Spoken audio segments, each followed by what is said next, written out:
Let's read. Don't bite your nails, Amanda. Don't hunch your shoulders, Amanda. Stop that slouching and sit up straight, Amanda. Now, these lines are spoken by the parents of Amanda. Amanda के parents जो हैं वो बात कर रहे हैं यहाँ पर इन लाइन्स में. तो इन लाइन्स में हमारी अमांडा के पेरेंट्स बात कर रहे हैं. तो अमांडा के पेरेंट्स कहते हैं may be her mother, that may be her father, कि अमांडा अपने नेल्स को बाइट मत करो. नेल बाइटिंग कर रही है वो, तो कहती है अपने नाखून मत काटो, अपने कंधे मत उचकाओ और इस तरह स्लॉचिंग करके कमर को झुकाकर मत बैठो. सिट अप स्ट्रेट, बिल्कुल सीधी बैठो. कहती है सिट अप स्ट्रेट, सीधी बैठो अमांडा. अब Amanda, now Amanda is doing what. Amanda क्या कर रही है? अमांडा कहती है, अमांडा इज सेइंग नथिंग. ना तो सुन रही है अपनी माँ की बात को और ना ही कुछ कहती है. वो अपनी इमेजिनेशन में खोई हुई है और वो कहती है देयर इज अ लैंग्वेड एमरोल्ड सी. यहाँ एक लैंग्वेड मीन्स होता है शक्तिहीन और एमरोल्ड सुंदर पन्ना युक्त समुद्र है. एमरोल्ड मीन्स होता है बहुत ही सुंदर ग्रीन कलर की जो ज्वेल्स होती हैं, पन्ना होता है, उसको बोला जाता है emerald sea. Where the sole inhabitant is me. और वहां की सोल मीन्स एकमात्र. सोल मीन्स क्या होता है? Only one. तो sole only inhabitant is me. Inhabitant means निवासी. तो वहां की एकमात्र निवासी मैं हूं. अ मरमेड, एक जल परी हूं मैं. ड्रिफ्टिंग यानी कि आराम से बह रही हूं, आराम से तैर रही हूं, जलधारा में तैर रही हूं. ब्लिसफुली, बहुत ही सुंदरता से, बहुत ही आनंद से मैं जल परी इस समुद्र में, नीले गहरे हरे समुद्र में तैर रही हूं. और यहाँ पर रहने वाली मैं अकेली हूँ. कोई भी मॉम या कोई भी डैड नहीं है जो मुझे कुछ इंस्ट्रक्ट करे. तो अगेन अब मदर को कुछ नहीं सुन रहा. मदर फिर से बोलती है. Now this lines are also spoken by her mother. Did you finish your homework Amanda. अब ये बात शो करती है कि अमांडा जो है वो 11-12 साल की लड़की है. क्यों? वो उसको होमवर्क मिलता है और वो कहती है क्या तुमने होमवर्क खत्म कर लिया Amanda. Did you tidy your room. क्या तुमने अपने रूम को टाइडी किया, साफ किया, क्लीन किया. I thought I told you to clean your shoes Amanda. और माँ कहती है कि आई थॉट, मैं सोचती हूँ कि मैंने तुम्हें कहा था कि अपने शूज क्लीन करना. क्या तुमने कर लिए? Now see what Amanda was thinking. Amanda was again in her imaginations and she is saying, I'm an orphan. और कहती है कि काश मैं एक orphan होती, roaming the street, और गलियों में घूम रही होती. I pattern soft dust with my hushed bare feet. और कहती है I pattern my, मैं पैटर्न बनाती अपने नंगे पैरों से जो सॉफ्ट सैंड है उसमें मैं. वो कहती काश मैं जो हूँ एक अनाथ होती और मैं अपने शांत नंगे पैरों से कोमल धूल को उड़ाती हुई घूमती हूँ. और शांति बड़ी सुनहरी है. Silence is golden. Silence is golden. Silence जो है वो बिल्कुल गोल्डन है. Freedom is sweet. और अब मैं बिल्कुल फ्री हूँ. कोई पेरेंट नहीं है मेरे पास, कोई टोकने वाला नहीं है. तो फ्रीडम जो है बहुत ही मधुर है. तो ऐसा वो इमेजिनेशन कर रही है. मैं ऑर्फन हूँ, गली में घूम रही हूँ और अपने शांत और नंगे पैरों से कोमल डस्ट को धूल से उड़ाती हुई घूमती हूँ. उसमें पैटर्न, उस पर निशान बनाती हूँ. शांति बहुत गोल्डन है और फ्रीडम बहुत ही स्वीट है. Now again the speaker is mother and she says don't eat that chocolate Amanda. Remember your acne Amanda. Will you please look at me when I am speaking to you Amanda. माँ फिर से कहती है अब देखिए students इसमें कुछ मुश्किल नहीं है. चॉकलेट मत खाओ अमांडा. याद रखो तुम्हारे एक्ने फिर से मुहासे हो जाएंगे गाल पे या तुम्हारे चेहरे पे. एक्ने मीन्स होता है पिंपल्स ऑन फेस.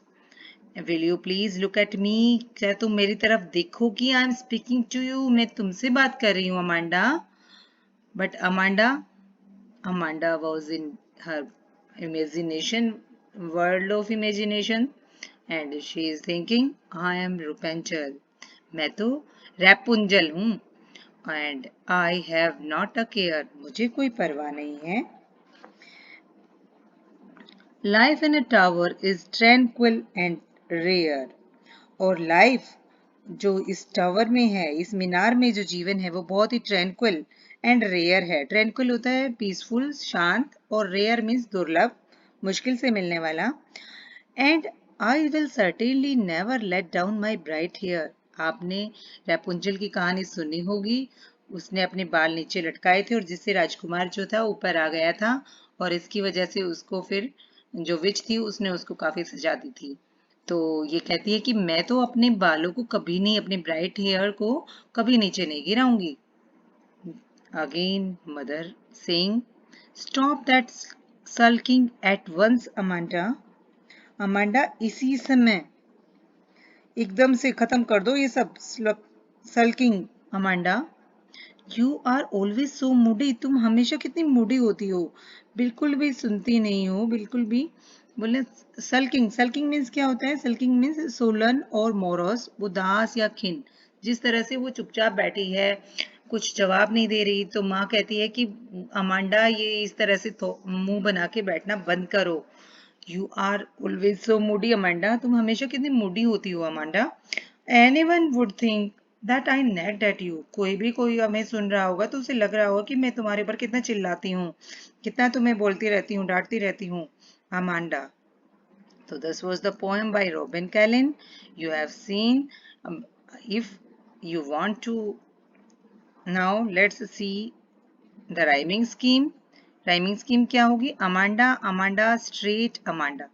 तो what is the rhyming scheme? Rhyming scheme क्या होती है? ये लास्ट जो वर्ड होता है बेटा, लास्ट वर्ड के जो लास्ट साउंड है वो अगर उसको हम मान लेते हैं ए, तो इसको हमने मान लिया ए, ये हमारी साउंड हो गई ए। अब दूसरी लाइन की भी साउंड ए ही है, तो ये भी हमारी हो गई ए। इसके बाद straight, straight is a different sound, तो we will suppose it be. And Amanda, again the fourth line is ending with a kind of sound. तो एक प्रकार की आवाज को हमने ए का नाम दिया, दूसरी प्रकार की आवाज को भी हमने ए का नाम दिया, तीसरी प्रकार की आवाज इनसे मैच नहीं करती थी तो हमने बी बना दिया उसको, और अगली जो थी, नेक्स्ट जो थी, वो हमने सी बना दिया।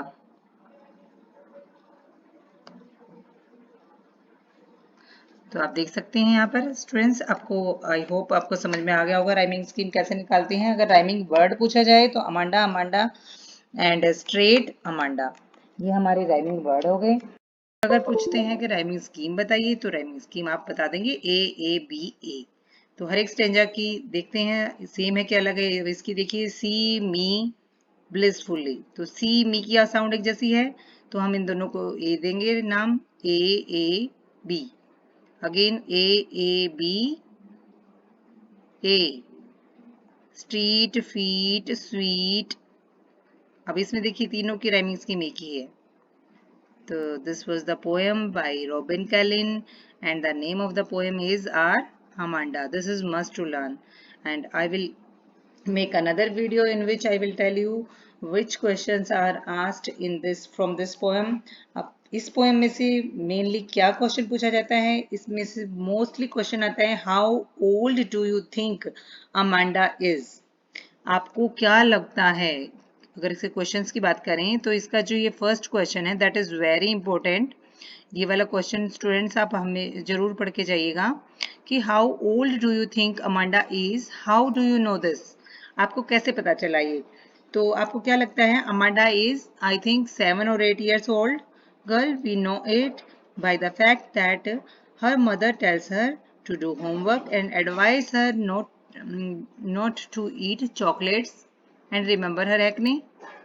तो आप इसे बता सकते हैं 7, 8, 10 साल की, 12 साल की लड़की कितने भी साल की उसे बना सकते हैं, because there is no clear cut idea about the age of Amanda. आप इसमें अपनी गैस बताएंगे और उस गैस वो आपने जो अभी अपनी गैस लगाई है वो किस आधार पे लगाई है, कौन सी लाइन के अकॉर्डिंग बता रहे हो।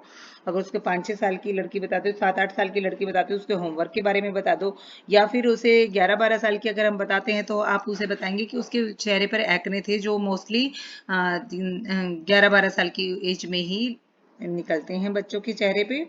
तो इस प्रकार से this is the most important question, most repeated question that is asked in HBSC board, HBSC exams. And thank you, have a nice day. बने रहिए मेरे साथ, और अगर आपने मेरे वीडियो को लाइक नहीं किया तो लाइक कर दीजिए, और चैनल को सब्सक्राइब नहीं किया तो प्लीज़ इसे भी सब्सक्राइब कर लीजिए।